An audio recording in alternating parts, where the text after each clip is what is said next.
रात का पहर था। गुवाहाटी सो रहा था, उसकी गलियां सुनसान थीं और हर तरफ एक अजीब सी खामोशी छाई हुई थी। पर ब्रह्मपुत्र जाग रहा था। उसकी लहरें चांदनी में चमक रही थीं।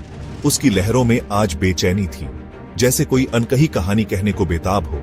शायद वो भी किसी अनहोनी का इंतजार कर रहा था। आसमान में बादल घिरने लगे थे। अमित, एक जवान पत्रकार, कैमरा लटकाए घाट पर बैठा था।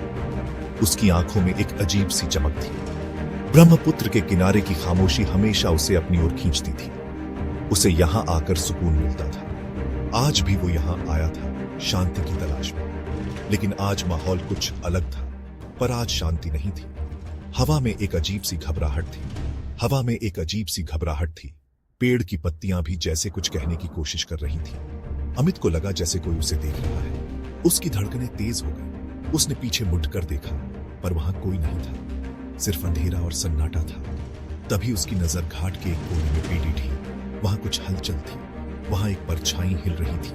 वो परछाई धीरे धीरे उसकी ओर बढ़ रही थी। अमित को लगा जैसे वो परछाई उसे ही बुला रही है। उसके मन में कई सवाल उठने लगे। अमित उठा। उसकी आंखें अभी भी नींद से भरी थीं। उसने चारों ओर देखा। कमरा अंधेरे में डूबा हुआ था और उस परछाई की तरफ बढ़ा। उसके दिल की धड़कन तेज हो गई थी, जैसे कुछ अनहोनी होने वाली हो। पास जाकर देखा तो एक बूढ़ा आदमी बैठा था। वह आदमी बहुत ही रहस्यमय लग रहा था। उसका चेहरा झुर्रियों से भरा था, जैसे उसने जीवन के कई अनुभव देखे हों। पर आंखों में एक अजीब चमक थी। वह चमक जैसे किसी गहरे रहस्य को छुपा रही थी। क्या हुआ बाबा, आप अकेले यहां क्यों बैठे हैं? अमित ने पूछा। उसकी आवाज में चिंता और जिज्ञासा दोनों थे। बूढ़े ने अमित को ऊपर से नीचे तक देखा। उसकी नजरें जैसे अमित की आत्मा को भेद रही थी। तुम वही हो ना जो सच की तलाश में रहता है? अमित चौंक गया।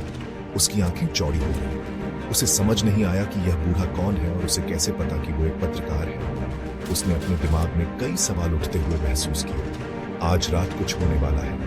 बूढ़े की आवाज में एक अजीब सी गंभीरता थी। कुछ ऐसा जो इस शहर को बदल देगा, बूढ़े ने गहरी आवाज में कहा। उसकी बातों में एक अजीब सा विश्वास था। अमित को लगा कि यह बूढ़ा पागल है, लेकिन उसके शब्दों में कुछ ऐसा था जो उसे सोचने पर मजबूर कर रहा था। फिर भी उसके अंदर का पत्रकार जाग गया। उसने तय किया कि वह इस रहस्य को सुलझाएगा। उसने बूढ़े से और सवाल करने शुरू कर दिए। उसकी जिज्ञासा अब और भी बढ़ गई थी। बूढ़े ने बताया कि वो इस शहर का रखवाला है। सदियों से वो यहां रह रहा है, इस शहर के राज छुपाए हुए। उसने अमित को एक गुप्त सुरंग के बारे में बताया जो ब्रह्मपुत्र के नीचे से होकर जाती है।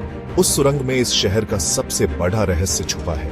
बूढ़े ने कहा, अगर तुम सच जानना चाहते हो तो मेरे पीछे आओ। अमित झिझक रहा था। उसे समझ नहीं आ रहा था कि क्या करे। क्या उसे इस बूढ़े पर भरोसा करना चाहिए? फिर अचानक बूढ़ा उठा और तेज कदमों से घाट से उतरकर नदी की तरफ बढ़ने लगा। अमित सोच में पड़ी डीज गया। क्या उसे इस बूढ़े के पीछे जाना चाहिए या फिर उसे रुक जाना चाहिए? अमित के मन में एक तूफान उठ रहा था। उसके विचारों में एक अजीब सी उथल पुथल मची हुई थी। एक तरफ उसका दिमाग कह रहा था कि यह सब बकवास है, कि उसे इस रहस्य के पीछे नहीं जाना चाहिए। दूसरी तरफ उसका दिल उसे आगे बढ़ने के लिए उकसा रहा था। उसने फैसला कर लिया कि वह इस रहस्य का पीछा करेगा। वो इस बूढ़े के पीछे जाएगा। उसे यकीन था कि इस बूढ़े के पास उसके सवालों के जवाब हैं। आखिर कब तक वो अपनी जिंदगी में ऐसे ही भटकता रहेगा? उसे अपने जीवन का उद्देश्य चाहिए था। शायद इस रहस्य को सुलझाने से उसे अपने जीवन का उद्देश्य मिल जाए। यह सोचकर उसके मन में एक नई उम्मीद जागी। वो तेजी से भागा और बूढ़े के पीछे पीछे नदी में कूद गया। उसे लगा जैसे वह किसी नई दुनिया में प्रवेश कर रहा हो। ठंडे पानी ने उसे सिहरन पैदा कर दी, लेकिन उसने हार नहीं मानी और आगे बढ़ता रहा। उसे अपनी आंखों पर यकीन नहीं हो रहा था। उसने कभी सोचा भी नहीं था कि ऐसा कुछ देखेगा। जिस जगह बूढ़ा खडेड़ा था, वहां पानी में एक रास्ता खुल गया था। यह दृश्य किसी चमत्कार से कम नहीं था। जल्दी आओ, बूढ़े ने कहा। समय कम है। अमित ने बूढ़े की आवाज में एक अजीब सी घबराहट महसूस की। अमित ने एक गहरी सांस ली और उस अंधेरी सुरंग में घुस गया। उसे नहीं पता था कि आगे क्या होगा, लेकिन वह तैयार था।